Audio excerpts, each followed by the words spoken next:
नमस्कार दोस्तों, आपका स्वागत है। आज की हमारी कहानी है एक अनदेखा दर्द। कभी कभी इंसानियत की एक छोटी सी गर्माहट पूरी दुनिया का मौसम बदल देती है। प्लेटफॉर्म नंबर 5 की उस ठंडी शाम में एक लड़के ने बस एक कप चाय थमाई थी, पर उसे पता नहीं था कि उसी चाय में एक बूढ़े आदमी की लाचारी भी पिघल रही थी और उसकी अपनी तकदीर भी चुपचाप बदल रही थी। कहते हैं नियम रास्ते बनाते हैं, पर किसी का दिल गर्म करने की ताकत सिर्फ इंसानियत ही रखती है। और उस दिन सोनम ने साबित कर दिया कि छोटी सी नेकी भी किसी की किस्मत को नई दिशा दे सकती है। दिल्ली रेलवे स्टेशन की उस शाम में ठंड कुछ यूं उतर आई थी जैसे हवा के हर झोंके में सिहरन की सुइयां छिपी हो। प्लेटफॉर्म नंबर 5 पर लोगों की आवाजाही लगातार जारी थी। कहीं ऊंची आवाज़ में चलती घोषणाएं, कहीं भागते यात्री, कहीं थकी हुई रात, कहीं जल्दबाजी की बेकरारियां।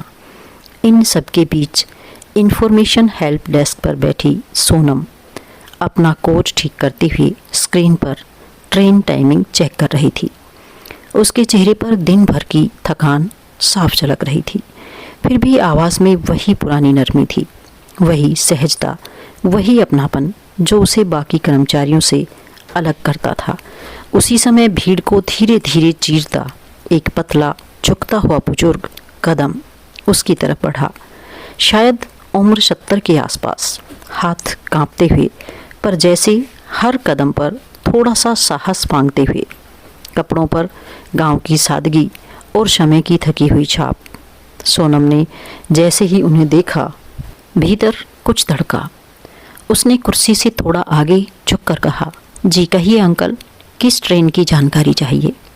बुजुर्ग ने अपनी फटी ऊनी टोपी उतारी, होठ सूखे थे, आंखों में पानी जैसा धुंधलापन। धीमी टूटी सी आवाज़ में बोला, बेटी, अगली आगरा वाली ट्रेन कब है? मैं पहली बार इस बड़े शहर में आया हूँ। आंखें भी ठीक नहीं चलती, समझ में नहीं आता कि कहाँ जाऊँ। उन शब्दों में बेचैनी, डर और असहायता सब कुछ था। सोनम ने तुरंत कंप्यूटर स्क्रीन की ओर नज़र दौड़ाई। ट्रेन 3 घंटे लेट थी, लेकिन उससे पहले उसने बुजुर्ग के कांपते हाथ देखे। ऐसा लगा जैसे ठंड सिर्फ शरीर में नहीं, उनकी मजबूरी में भी उतर आई हो। सोनम ने नरमाई से कहा, अंकल, ट्रेन तो काफ़ी लेट है, आप पहले बैठ जाइए। यहाँ हवा बहुत तेज़ है, आपको ठंड लग जाएगी।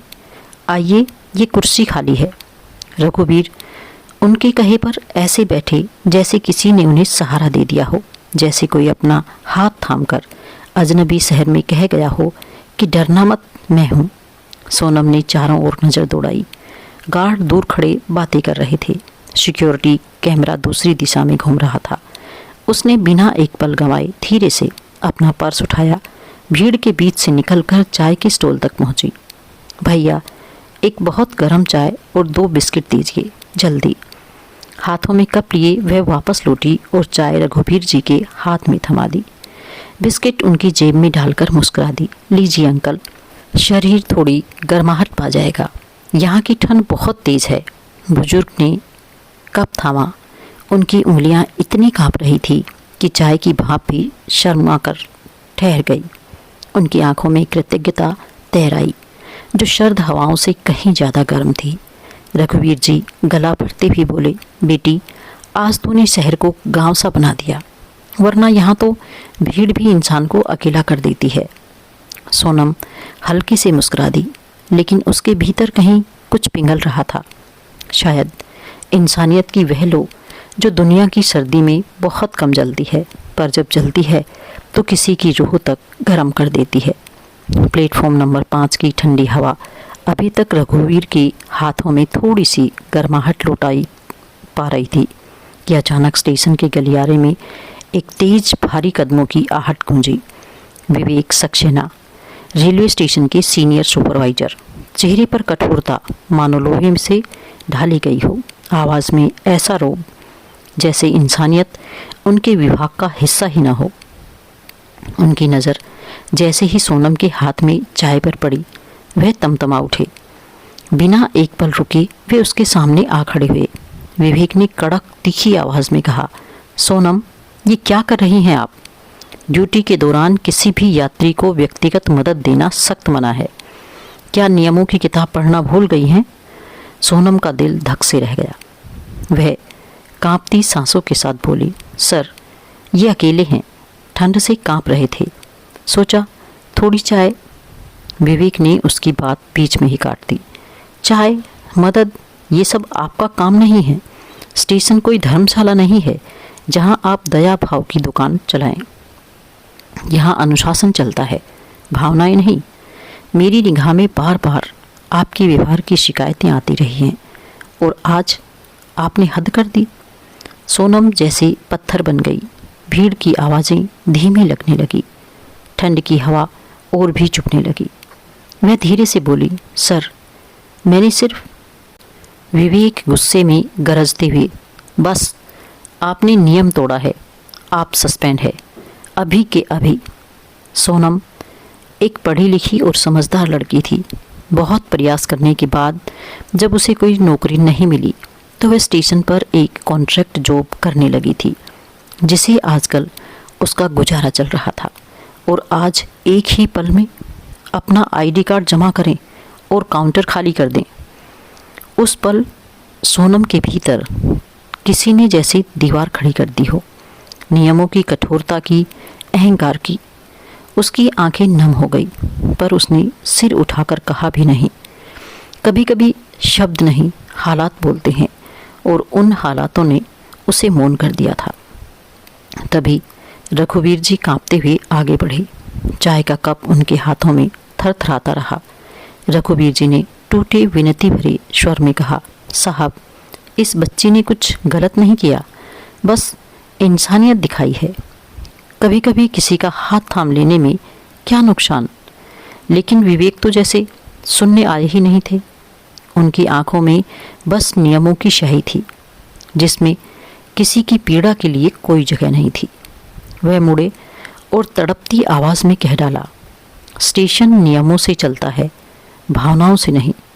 सोनम वहीं खड़ी रह गई, टूटी हुई, अपमानित, पर भीतर कहीं एक शांत स्वाभिमान से भरी। दुनिया की भीड़ आगे बढ़ती रही, लेकिन उस क्षण सोनम के लिए समय ठहर चुका था। जैसे स्टेशन की ठंडी हवा ने अचानक उसका सूना भविष्य थाम लिया हो। शाम की हलचल पीछे छूट चुकी थी। रेलवे स्टेशन का शोर जब धीमा पड़ता है तो एक अजीब सी खामोशी शहर में फैल जाती है, ठंडी, कठोर और कहीं कहीं चुभने वाली। सोनम उसी सन्नाटे को सीने से लगाए अपने छोटे से किराए के कमरे में पहुंची। कमरा एक ही बल्ब से रोशन था, जिसकी पीली रोशनी दीवारों में थकान और उदासी का कोई पुराना किस्सा लगती थी। चारपाई पर एक पतला सा कंबल, साइड में पानी की बोतल और सिरहाने रखी दवाइयों की पोटली, सब उसकी मजबूरियों का आईना थे। जैसे ही उसने बैग नीचे रखा, फ़ोन बज उठा। स्क्रीन पर माँ का नाम चमक रहा था। सोनम ने एक पल फ़ोन को घूरा, लेकिन उंगली आगे नहीं बढ़ पाई। उसने फ़ोन को उल्टा कर दिया। बजती हुई रिंग जैसे उसके भीतर के सवालों को और तेज कर रही थी। क्या कहूँ माँ से कि नौकरी छिन गई, कि इंसानियत दिखाने की सज़ा मिल गई, या कि दुनिया सच में बदल रही है। उल्टी तरफ उसकी आंखें भर आई। वह पलंग पर बैठ गई और एक लंबी सांस के साथ सिर घुटनों पर रख लिया। अंदर ही अंदर एक आवाज़ उसके मन में बार बार गूंज रही थी, क्या किसी की मदद करना सचमुच गलती है? क्या दिल का अच्छा होना एक अपराध है? कमरे में कोई जवाब नहीं था। बस बाहर की ठंडी हवा छोटे से खिड़की के पर्दे को हिलाती रही, मानो दुनिया के हर सवाल की तरह ये हवा भी उसके दुख को छूकर बिना रुके आगे बढ़ गई। सोनम ने अपना चेहरा कंबल में छुपा लिया। आंसू चुपचाप उसके गालों से बहते रहे, जैसे दिन भर की थकान अब पानी बनकर बाहर निकल रही हो। उस छोटे से कमरे में रात लंबी थी और अकेलापन गहरा। घड़ी की टिक टिक, सोनम की टूटी सांसें और उदासी की भारी चुप्पी, इन तीनों ने मिलकर उसकी पूरी रात निगल ली थी। बिस्तर तो थक गया, पर सोनम की बेचैनी नहीं। उसने सुबकते हुए सोचा, अगर इंसानियत की कोई कीमत नहीं तो फिर दुनिया चल कैसे रही है। और धीरे धीरे किसी अनजाने बोझ की तरह वह नींद में डूब गई। रात की थकान अभी आंखों में थी, दिल रात भर के बोझ से भारी था। सोनम ने धीरे धीरे दरवाजे की कुंडी हटाई। जैसे ही दरवाज़ा खुला वह ठिठक गई। बाहर खड़े थे वही बुजुर्ग रघुवीर ठाकुर, जो कल फटी कमीज और कांपते बदन के साथ उसे मिले थे, पर आज वे एक गर्म ऊनी कोट में थे। चेहरे पर हल्की मुस्कान और आंखों में अपार शांति। उनके ठीक बगल में एक सूट बूट पहना हुआ व्यक्ति खड़ा था, सीधा सलीकेदार, मानो किसी बड़ी कंपनी का अधिकारी हो। सड़क पर एक चमचमाती काली गाड़ी खड़ी थी। ड्राइवर इंजन चालू रखे इंतजार कर रहा था। सोनम की सांसें थम गई। ये सब, वह फुसफुसाई। रघुवीर ठाकुर ने धीरे से उसका हाथ थामा। उनका स्पर्श वैसा ही था, नर्म, सच्चाई से भरा, आशीर्वाद जैसा। रघुवीर ने हल्की मुस्कान के साथ कहा, बेटी चलो, तुम्हें कहीं ले जाना है। सोनम की आवाज़ कांप गई। पर क्यों? मैं तो बस मदद ही कर रही थी। सूट बूट वाला व्यक्ति आगे बढ़ा और सम्मान से बोला, मैडम, रघुवीर जी आपको बुलाना चाहते हैं, बहुत ज़रूरी है। सोनम के मन में 100 सवाल तैर गए। क्या ये कोई परेशानी है? क्या मैंने कुछ गलत किया? क्या किसी की मदद करने का इतना बड़ा मतलब हो सकता है? वह स्तब्ध खड़ी रह गई। रघुवीर ने उसकी शंका समझ ली। उन्होंने बड़ी कोमल आवाज़ में कहा, डरो मत बेटी, कभी कभी हम जो एक छोटा सा भला काम करते हैं वो ऊपर वाला हमारे लिए बड़ी राहें खोल देता है। सोनम के दिल में हल्का कंपन सा हुआ, जैसे किसी अनदेखे मोड़ की शुरुआत हो, और वह मोड़ उसकी दुनिया बदलने वाला हो। रघुवीर ने इशारा किया, चलोगी नहीं? सोनम हिचकते कदमों से गाड़ी की ओर बढ़ी और उसके जीवन का सबसे बड़ा रहस्य उसके ठीक सामने दरवाज़ा खोलने को तैयार खड़ा था। गाड़ी चलते ही सोनम बार बार रघुवीर ठाकुर को देखती रही। वह मन ही मन सोचती, क्या सच में ये वही व्यक्ति है जिन्हें कल मैंने फुटपाथ पर कांपते देखा था, या मैं कोई सपना देख रही हूँ। कुछ ही मिनटों बाद गाड़ी एक भव्य शांत सफ़ेद इमारत के सामने रुकी। न्याय प्रकाश फाउंडेशन। गेट पर बड़ा सा लोगो और नीचे एक वाक्य, जहाँ न्याय सिर्फ अदालतों में नहीं, दिलों में भी जन्म लेता है।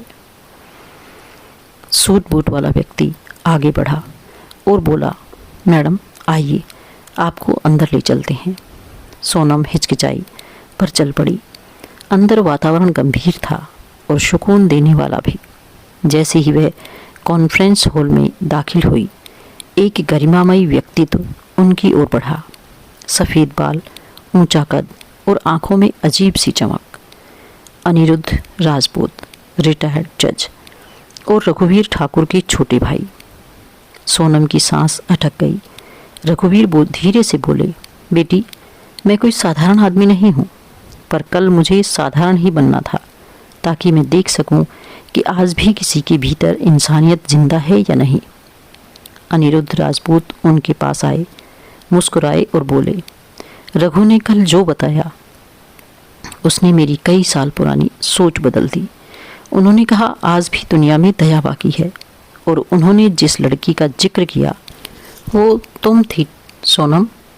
सोनम ने सिर झुका लिया, आंखें भरने लगी। अनिरुद्ध ने टेबल से एक फाइल उठाकर उसकी ओर बढ़ाई। मानव सहायता कार्यक्रम। कार्यक्रम प्रमुख नाम लिखा था सोनम शर्मा। अनिरुद्ध, हमारा फाउंडेशन उन लोगों पर चलता है जो नियम जानते हों पर दिल इंसानियत से चलता हो। कल तुमने सिर्फ 10 रुपए की चाय नहीं दी, बल्कि तुमने एक बूढ़े आदमी को यह एहसास दिलाया कि इस समाज में आज भी अपनापन है, आत्मसम्मान है और उम्मीद है। रघुवीर की आंखें भी भीग गई। उन्होंने सोनम के सिर पर हाथ रखा। तुम्हारी दयालुता ने मुझे फिर से विश्वास दिया बेटी। सोनम के आंसू गिर पड़े, पर पहली बार ये आंसू दर्द के नहीं, खुशी और गर्व के थे। उस क्षण सोनम ने जाना, कभी कभी छोटे से सद्कार्य ब्रह्मांड में ऐसी लहरें पैदा कर देते हैं जो पूरी जिंदगी का मोड़ बदल देती है। उसी शाम जब सोनम अपनी नई जिंदगी की ओर कदम बढ़ा रही थी, रेलवे विभाग के दफ्तर में माहौल सन्नाटे से भरा हुआ था। पर यह सन्नाटा किसी तूफान से पहले की खामोशी जैसा था। डेस्क पर रखी लाल फाइल पर मोटे अक्षरों में लिखा था, यात्री के साथ अमानवीय व्यवहार एवं कर्मचारी का अनुचित निलंबन। यह शिकायत सीधे मुख्यालय पहुंची थी और उसके नीचे हस्ताक्षर थे अनिरुद्ध राजपूत, पूर्व उच्च न्यायाधीश।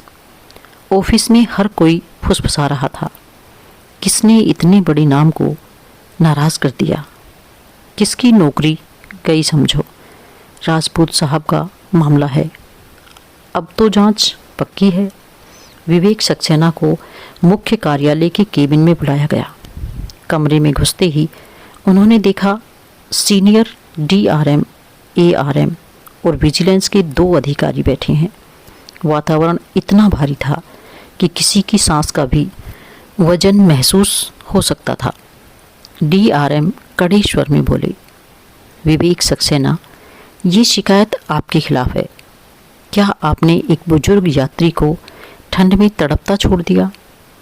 विवेक के चेहरे से सारा अभिमान पिघल गया। उसका स्वर बिखरा हुआ था। विवेक ने कहा, सर, मैं बस नियम लागू कर रहा था। ARM तेज आवाज में बोला, नियम इंसानियत से ऊपर नहीं होते। आपने एक कर्मचारी को बिना कारण सस्पेंड किया है और एक असहाय वृद्ध को अपमानित किया है।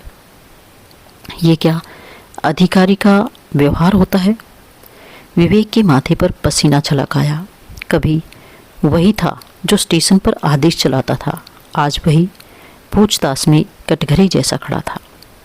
विजिलेंस अधिकारी ने कहा, आपके विरुद्ध अनुशासनात्मक कार्यवाही का आदेश जारी किया जाता है। विवेक सक्सेना की आंखों के सामने अंधेरा सा छा गया। कुर्सी, पद, रोब सब अचानक छोटे लगने लगे। बाहर स्टाफ एक दूसरे को देखता रह गया। ये वही सक्सेना है जो इंसानियत को कमजोरी समझता था। आज की इस जांच से एक बात सबने सीखी, दया कभी नियम नहीं तोड़ती, पर नियमहीन कठोरता हमेशा इंसानियत को तोड़ देती है। ठीक 1 सप्ताह बाद वही रेलवे स्टेशन, वही प्लेटफॉर्म, वही भीड़, पर आज यहाँ हवा में एक अलग सी चमक थी। स्टेशन के मुख्य हॉल में एक बड़ा मंच सजाया गया। नीले पर्दे, झिलमिलाती लाइटें और बीच में सुनहरे अक्षरों में लिखा था, मानवीय साहस सम्मान, रेलवे मॉडल। हॉल खचाखच भरा हुआ। कर्मचारी, यात्री, अधिकारी, प्रेस, हर कोई उस लड़की को देखने आया था जिसने एक कप चाय से इंसानियत को फिर जीवित किया था। नाम पुकारा गया, कर्मचारी सोनम शर्मा को मंच पर आमंत्रित किया जाए। तालियों की गड़गड़ाहट के बीच सोनम धीरे से मंच तक पहुंचती है। सफ़ेद सादी कुर्ती, आंखों में संयम, चेहरे पर विनम्र मुस्कान। DRM ने मेडल पहनाया। फाउंडेशन की ओर से एक सम्मानजनक पत्र दिया गया और फिर माइक्रोफोन सोनम के सामने था। हवा कुछ पल ठिठक गई। फिर सोनम ने धीमी पर दृढ़ आवाज में कहा, सोनम, इंसानियत कभी भी नियमों की दुश्मन नहीं होती। नियम व्यवस्था बनाते हैं, पर इंसानियत समाज बनाती है। अगर हमें किसी ठुठुरते हाथों को एक कप चाय देने की हिम्मत है, तो हम उसके दिल में फिर से गर्माहट, फिर से भरोसा और फिर से उम्मीद जगा सकते हैं। कभी कभी छोटी सी मदद किसी की पूरी जिंदगी बदल देती है। मंच पर एकदम सन्स और पूरा हॉल तालियों से गूंज उठा। लोग खड़े होकर ताली बजा रहे थे। कुछ की आंखें भीग गई थी और प्लेटफॉर्म के कोने में भीड़ से दूर एक आदमी खड़ा था, विवेक सक्सेना। उसका सिर झुका हुआ था। कभी वही सोनम को नियम तोड़ने के लिए डांटता था, आज वही महसूस कर रहा था कि नियमों में खोकर उसने इंसानियत ही खो दी। सोनम की बातें न उसे भीतर कहीं बहुत गहरी छुआ था। सम्मान समारोह समाप्त हो चुका था। भीड़ धीरे धीरे छटने लगी। लोग सोनम के पास आकर हाथ मिलाते, बधाई देते, कुछ तो उसे मिसाल कहकर संबोधित करते हुए आगे बढ़ जाते। लेकिन प्लेटफॉर्म नंबर 5 के एक कोने में अब भी विवेक सक्सेना खड़े थे, सिर झुकाए, आंखों में पछतावे की भारी परछाई लिए। वो वही आदमी था जिसकी कड़क आवाज़ से पूरा स्टेशन थर्रा जाता था, पर आज उसकी आवाज़ अंदर ही अंदर हिल रही थी। सोनम बाहर जाने को मुड़ी, तभी विवेक ने धीमे स्वर में पुकारा, सोनम 1 मिनट। सोनम ठिठक गई। वह पलटकर खड़ी हुई। विवेक कुछ कदम आगे आए, लेकिन जैसे उनके पैरों में अपराध बोध की बेड़ियां थीं। कुछ पल दोनों चुप रहे। फिर विवेक की आवाज़ टूटी। विवेक बहुत धीमे से बोला, मैं गलत था सोनम। सोनम चुपचाप सुनती रही। मैंने हमेशा नियमों को ही सबसे बड़ा माना, सबसे बड़ा समझा, पर तुमने जो किया वह शायद मैंने अपने कैरियर में पहली बार देखा था। तुमने उस दिन इंसानियत निभाई और मैंने उसे सजा दे दी। उनकी आंखें लाल हो गई। ये वही व्यक्ति था जो कभी गलती स्वीकार करना तो दूर, वह अपने निर्णय को ईश्वर का आदेश मानता था। उस बुजुर्ग की रिपोर्ट पढ़ी, फाउंडेशन से फ़ोन आया, मुख्यालय ने डांटा, पर उससे ज़्यादा तुम्हारी आज की बातों ने मुझे अंदर तक हिला दिया। वह कांपती आवाज़ में बोले, सोनम, अगर माफ़ी के काबिल हूँ तो मैं सच में माफ़ी मांगना चाहता हूँ। स्टेशन का इलेक्ट्रॉनिक बोर्ड हल्के से चमका। दूर किसी बच्चे के रोने की आवाज़ आई और उस सब के बीच 2 इंसानों के बीच का एक भारी बोझ हल्का हो गया। सोनम ने सांस ली, हल्के से मुस्कुराई और नरमी से कहा, सर, गलती इंसानों से होती है और गलती मानना भी इंसानियत ही है। मैंने आपको कभी दोषी नहीं समझा, बस इतना चाहती थी कि कोई भी यात्री ठंड में अकेला ना पड़े। विवेक की आंखें भर आई, पर उन्होंने पलटकर अपने आंसू छुपा लिए। विवेक ने कहा, धन्यवाद सोनम, आज तुमसे मैंने एक ऐसा सबक सीखा है जो मैं पूरी ज़िंदगी नहीं भुलाऊंगा।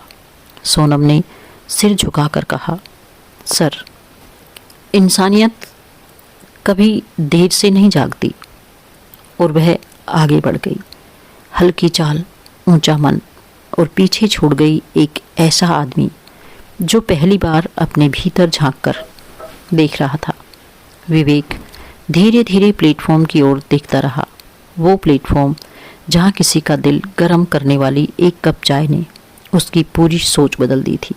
तो दोस्तों, यह थी हमारी आज की कहानी। आपको कैसी लगी कमेंट करके ज़रूर बताएं, और आप मेरे चैनल पर नए हैं तो इसे सब्सक्राइब करके बेल आइकन को ज़रूर दबाएं ताकि आने वाली वीडियो का नोटिफिकेशन आप तक पहुंचता रहे।